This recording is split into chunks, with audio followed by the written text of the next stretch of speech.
The next thing we don't see the members of parliament, 63 members of parliament.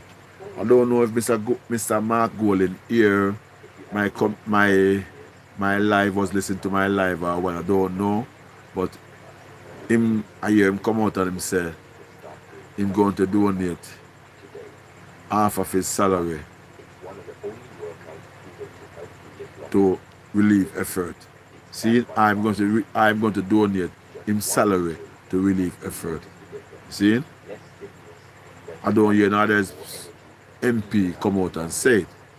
But as me saying in my previous life, we have 63 members of parliament.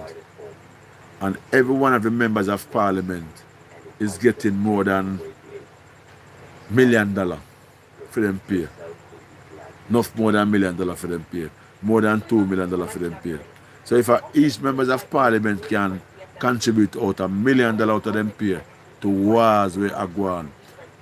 Good cause that is a be a good cause. So far, I don't really hear nobody but one. Mr. Golden say, I'm going to donate him pay to the people them in the down the country to really get help. You see? Yeah. Which is a good move, you see? And